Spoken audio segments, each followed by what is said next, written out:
All right, we're on to week 4.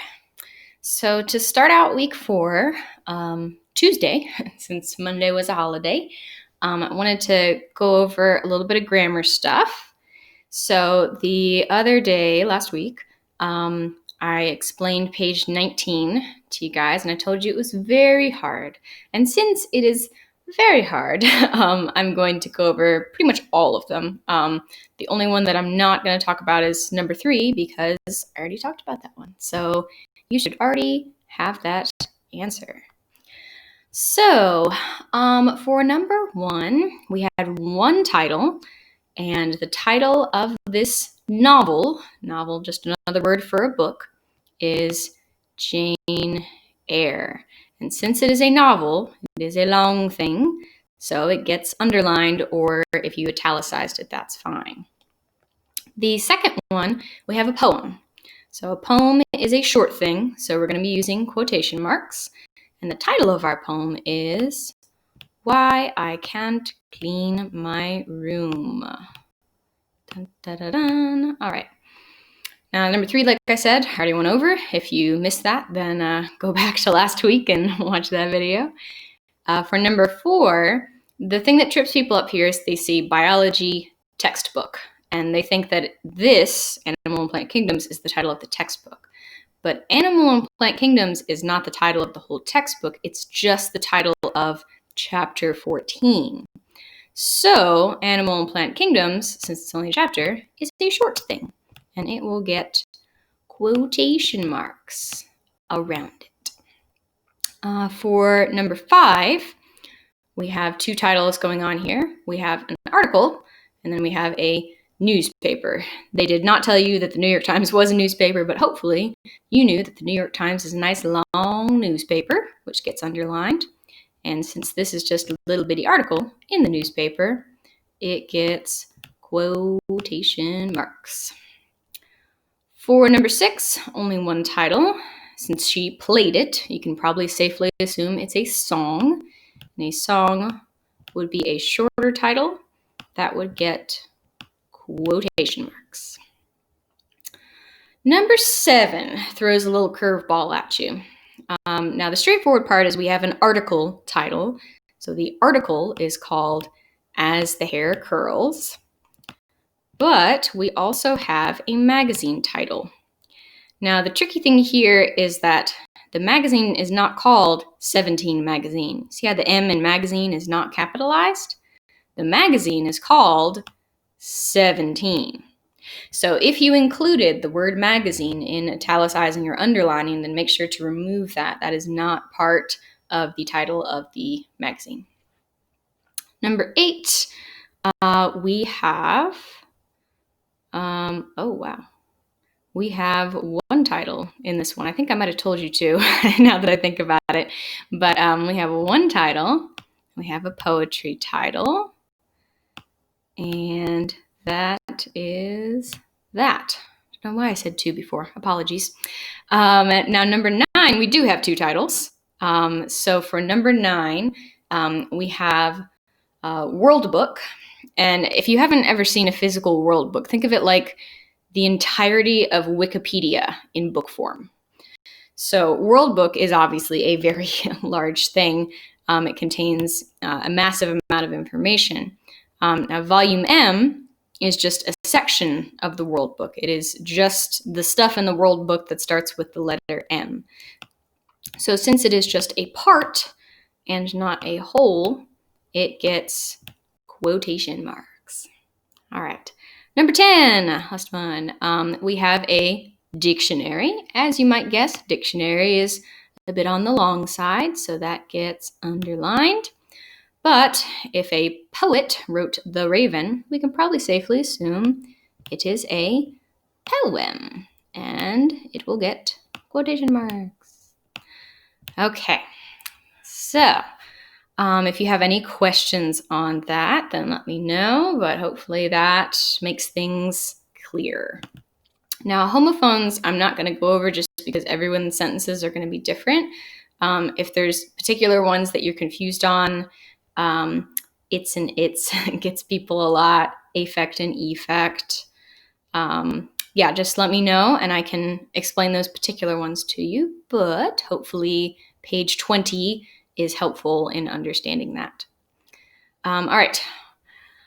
Last 3 pages of the packet here. Page 23 deals exclusively with fragments. We've already talked about run-ons, which is where there's too much stuff crammed into the sentence. Fragments have too little stuff in the sentence. So a complete sentence needs a subject, a verb, and a complete thought. A fragment is missing one of these 3 things. So first off, just get you started fixing fragments. There are 5 sentences here. They are all fragments. You'll notice that I didn't capitalize the first letter in most of them because in some cases it may be easier to add information before the start of the sentence to make the sentence complete. In other cases, it may be easier to add stuff after. But your goal is to fix these sentences, to add information to the sentences so that they are no longer fragments. So if they're missing a subject, add a subject. If they're missing a verb, add that verb. If they're missing a complete thought, make sure you complete the thought. In the little paragraph down here, you have a slightly more challenging task. There are only 3 fragments in this paragraph. So that means that some of these sentences are complete. They're fine the way that they are. So first you have to find the fragments, locate the fragments, and you can fix the fragments usually one of 2 ways.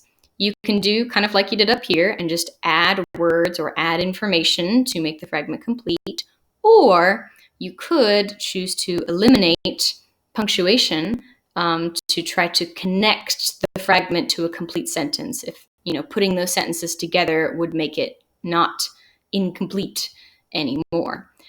So fix those fragments, find and fix those fragments the best way that you know how.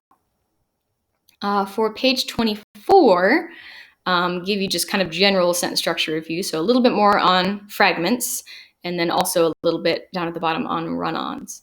So for this, 1 through 15, looks intimidating at first, but all you have to put next to this little arrow in each case is a single letter.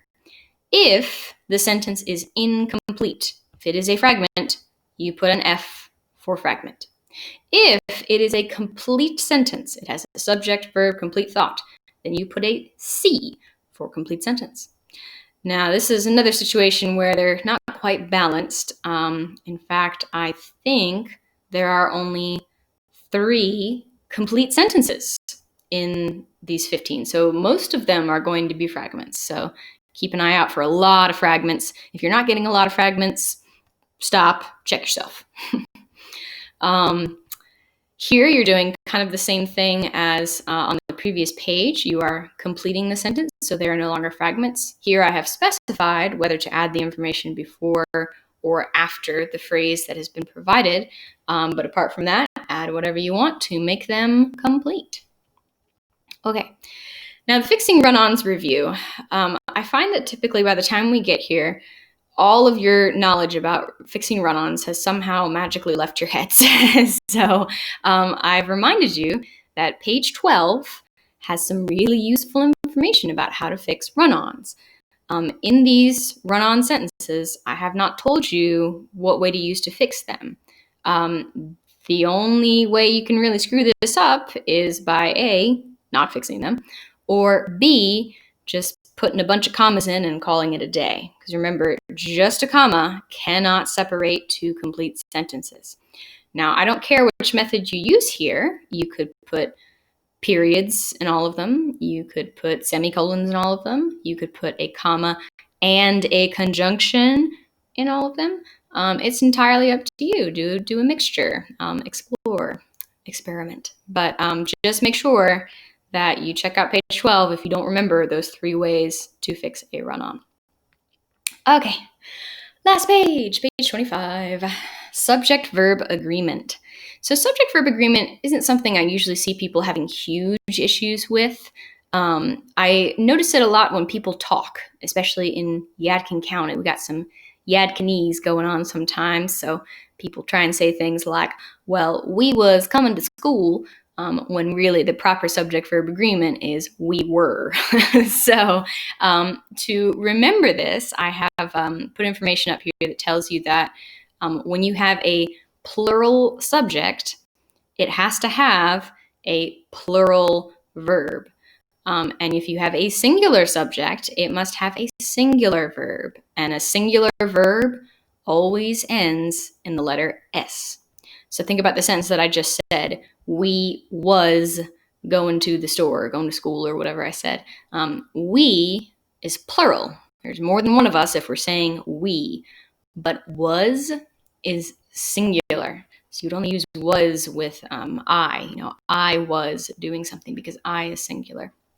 So, in each of these sentences, I have given you two options at the end of the sentence. So your job is to assess, whether the subject is singular or plural, and then assess which one of these words belongs with the subject, which one of these verbs belongs with the subject. A lot of them you'll be able to figure out just by hearing it. I know. But be careful. The last two in particular are a little bit tricky, but most of the other ones are fairly straightforward. So that's that. And once you finish this grammar packet, you can check over it very carefully. Make sure you have all of the things, and then you can share the document with me, and you can submit it, and you will be done with the grammar packet. And that's most of our grammar for the semester in this concentrated packet form. Now, the only other thing that we're going to be doing on Tuesday is working on your narratives. So I explained the narrative on Friday. If you did not see that lesson for some reason, then you can go back and watch that. But the narrative essay will be our primary focus for this week, really getting a good start on that. So that's all for Tuesday.